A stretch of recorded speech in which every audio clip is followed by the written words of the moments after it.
जिसे the secret book के अंदर लिखा गया, 2006 की जो बेस्ट सेलिंग बुक्स में से एक बुक थी यह द सीक्रेट बुक, जिसमें लॉ ऑफ अट्रैक्शन की बात आती है।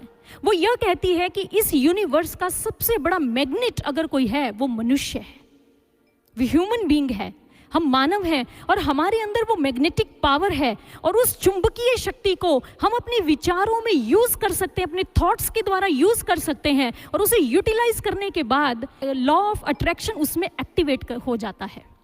अब द सीक्रेट बुक ने क्या कहा, सरलता से हम आपको बताना चाहेंगे। उन्होंने कहा यदि आपके पास जैसे भी विचार हैं, अगर श्रेष्ठ विचार हैं, सकारात्मक विचार हैं, पॉजिटिव थिंकिंग है, तो जो उन विचारों को जब आप यूनिवर्स में भेजते हैं उसी फ्रीक्वेंसी पर उसी तरह के विचार आपके इर्द गिर्द आने प्रारंभ हो जाते हैं, उस चुंबकीय शक्ति के प्रभाव के कारण, उस लॉ ऑफ अट्रैक्शन के कारण।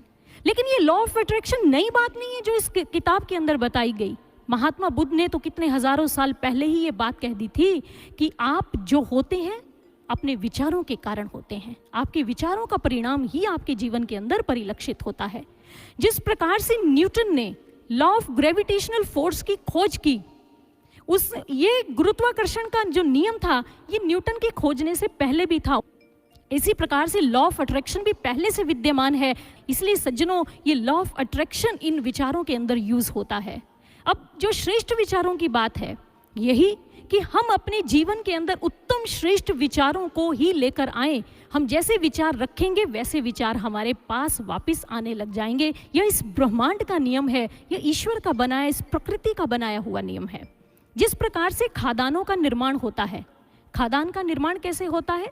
भूगर्भ से जब कोई मेटल या पदार्थ खादान से एक तरफ पड़ा रह जाता है तो उसी तरह के सेम मेटल्स या सेम वो पदार्थ जो होता है उसके तत्व उन पदार्थों और मेटल्स की ओर ट्रेवल करने शुरू हो जाते हैं भूगर्भ से उस पदार्थों की ओर, और होते होते वहाँ घनीभूत हो जाते हैं, और इस प्रकार से खादान का निर्माण हो जाता है। अगर निर्जीव पदार्थों के अंदर, इस आनंद जी बड़ी अच्छी बात कहा करते हैं, वो कहते हैं कि इस संसार के लोगों के जीवन की यह विडंबना है कि जब उनको ईश्वर से प्रेम करना है, ईश्वर की भक्ति करनी है, तो वहां पर वो तर्क और बुद्धि का प्रयोग करने लग जाते हैं, जबकि वहां पर भावनाओं का प्रयोग करना चाहिए। लेकिन होता क्या है, जब सांसारिक संबंधों में कुछ पीड़ा दुख होती है तो वहां पर जहां हमें तर्क और विवेक का सहारा लेना था, समझदारी को बरतना था, वहां पर हम भावनाओं में डूब जाते हैं।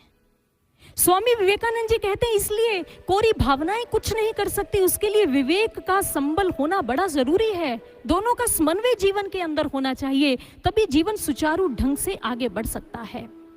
किस प्रकार से? क्योंकि कोरी भावनाएं एक ओस की बूंद की तरह होती है सज्जनों।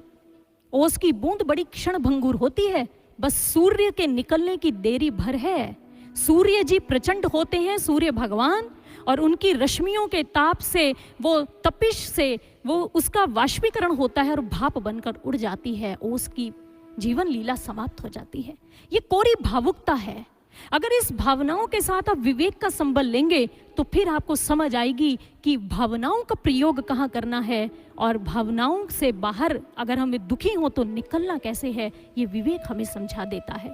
इसलिए स्वामी विवेकानंद जी कहा करते थे कि मुझे आदि शंकराचार्य जी जैसी प्रखर मेधा चाहिए, यानी कि विवेक चाहिए, और मुझे महात्मा बुद्ध जी के जैसे करुणामय हृदय चाहिए जिसमें भावनाएं ही भावनाएं हैं दूसरों के लिए।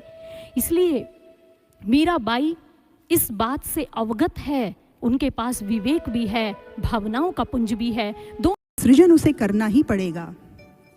यदि एक भक्त का लक्ष्य भगवान है तो उसे भगवान की प्रसन्नता के लिए, भगवान को पाने के लिए सब कुछ त्याज्य करना ही होगा। इसलिए लक्ष्य का निर्धारण करना अति आवश्यक है, क्योंकि हमारे आज के प्रयासों से ही हमारा कल सुनिश्चित होगा।